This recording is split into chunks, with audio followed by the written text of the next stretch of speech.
I got my bachelor's degree here in telecommunication and film, and I then went for my master's in library and information studies.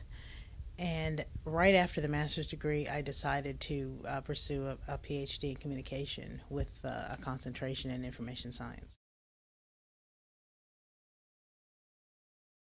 My research focuses on looking at through the lens of social support, at how people interact with technology and the social support that they seek, either in trying to adopt technology, as in senior citizens who are learning to use computers, or through the technology, finding friends or interacting with people, keeping up with grandchildren, keeping up with family and friends through the computer. So social support and technology adoption. I discovered engagement scholarship actually in my master's program when I was involved in a project where I was working with a group of master's students, and we were teaching senior citizens how to use computers at the local senior center. And it was through a program through the library school. And the in this program, we partnered with the public library and the senior center in order to provide this program. And as I transitioned from my master's program to my doctoral program, we had put in for a conference, the National Outreach Scholarship Conference. And we went to this conference, and as a prelude to going to the conference, we went to a meeting which was at that time was called Emerging Engagement Scholars group, which turned into Scope. And I met other people at the university who were doing engagement scholarship, and that's how I actually got involved with the engaged scholars at the university. And then I went to the conference, and then it went from there.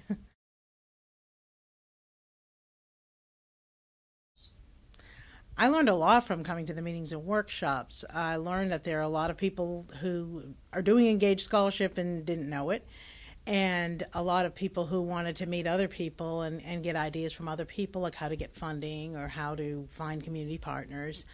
One thing I learned from the workshops was that we really wanted to see workshops that were led by students rather than faculty doing everything, because it seemed like the faculty who were involved in engaged scholarship were doing everything and being assisted by students, rather than the students taking the leadership and coming out and telling their stories and their points of view. Because there is, even though we work with faculty, there's still that divide between students and faculty. So the students want to hear more from other students.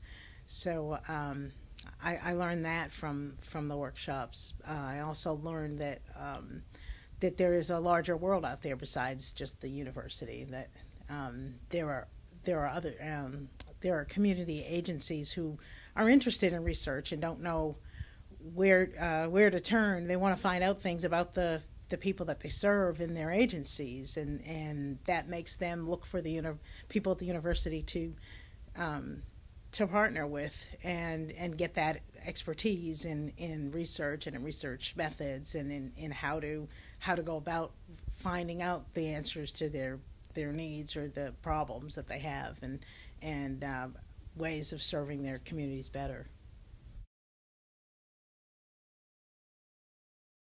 I believe that it is of paramount importance for students to carry what they've learned here out into the community. This is what we call, or what I call, the scholarship of engagement, and it is critical in professional education for students to be able to use what they've learned and to take that further than the confines of the library school, or any professional school for that matter. I think that as we go through library school, we become aware that there's a real service sensibility that's intrinsic to librarianship.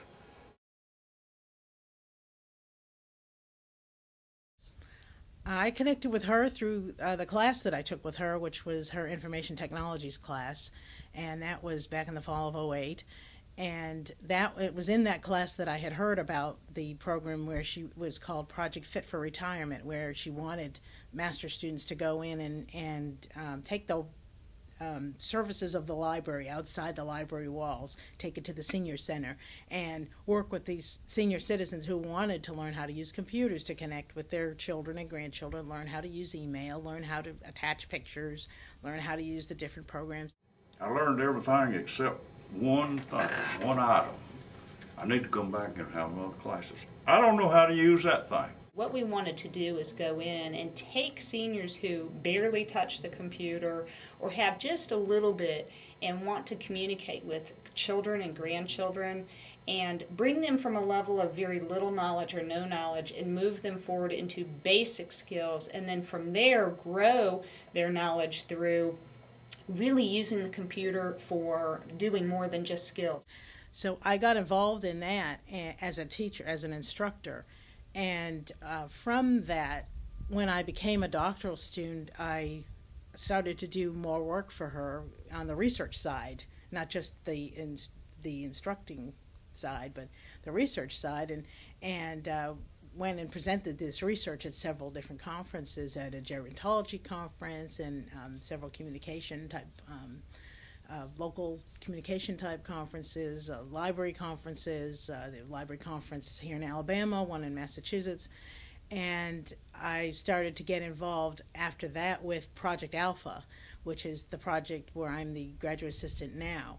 That is a project in which 30 master's students at 2 universities here at the University of Alabama and at Wayne State University in Detroit will be learning how to make information accessible to people of all ages and all physiological abilities, because as we know, information is inaccessible to some people because of either it's the print status or because of the way that it's digitized. Some people have visual barriers or hearing barriers that make it difficult to impossible to access this information. And we're not just talking about people who are legally defined as disabled, because they get special services, but we're looking to go beyond special services so that somebody can walk into a library or sit down at a computer, and no matter what their ability is, whether they're legally defined or not, they can get information from that device. So we're sending people out not just to work in libraries, but to also work in technology design and devices that anybody can use. And the students that we have now, and we have two cohorts of 15, and the people in the first cohort, 8 from UA and 7 from Wayne State University, are now learning how to apply for grants and work in the libraries either that they're already working with or a community agency that they're interested in working with, and finding some way of implementing a program that will help that agency's constituents. It's the Mobile Experiential Sensory Learning Lab, and the whole idea is that students have this lab that mimics the 3 areas of physical disability. It's tactile, auditory, and visual. And there's a set of tools in this kit that they can use to place them, basically like walk a mile in my shoes. It puts you in the situation of a person that has one of these disabilities. So let's say we have a person who has diabetes, and they lose the feeling in their fingers, which is called peripheral neuropathy. So they start losing feeling in their hands, and if they go to use a cell phone, a smartphone with a touch screen, you don't get the sensation, they can't feel it. So they're inclined to push harder. And if you ever try that and you can't get something to do and you push harder, it's a total opposite effect, and you want to go lighter. So this actually lets our students experience that themselves, and then realize what to recognize when they're, say, working in a library or an information organization, and they can watch the behaviors of the person and say, oh, I think I know what's happening there. Because we don't want them to go up and say, oh, are you having trouble with that? Because, nobody wants to admit they're having trouble. So they can just go up and say, oh, why don't you try a little lighter tap? Almost like you feel like you're not touching it, and then they're like, oh, and so it opens up that whole idea of learning how to get information and how to communicate. So that's an example of the touch. And then the visual are the reading glasses, which for most people, like people like me who are aging, we need those to help us see. But with younger people, or say I get a really strong prescription, I can put these on, and I can't see a thing. And it kind of makes you feel sick, which is interesting for people who are first starting to experience a low-level disability, because they will. They'll get headaches when they read because they can't see well or whatever. So they actually experience the world this way, particularly technologies. So, you know, they come up and you're like getting up close, and then you get the pixelization. So it changes the whole way you see the technology. So that's that. And then the hearing. We have a couple different levels. We have these wax earplugs you can stick in and seal out the sound.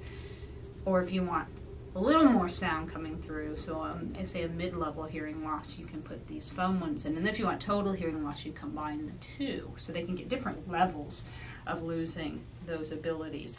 And it's all couched in, none of this fits under ADA law.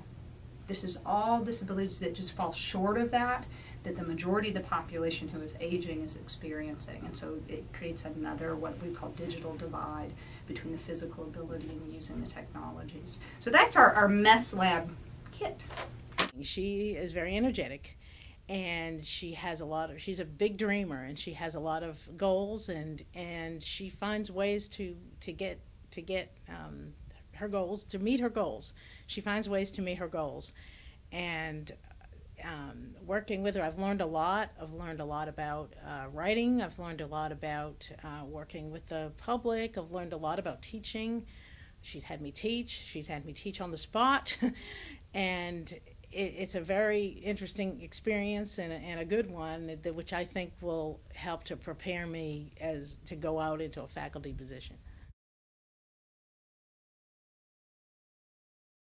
I certainly hope that I will instill that desire in my students to want to work with the community and to want to go out there and to serve the community, because the community needs them. The information specialists that we want to produce are needed in the community, and the community groups and agencies in the local community and the wider community really need people who know what they're doing to work with them.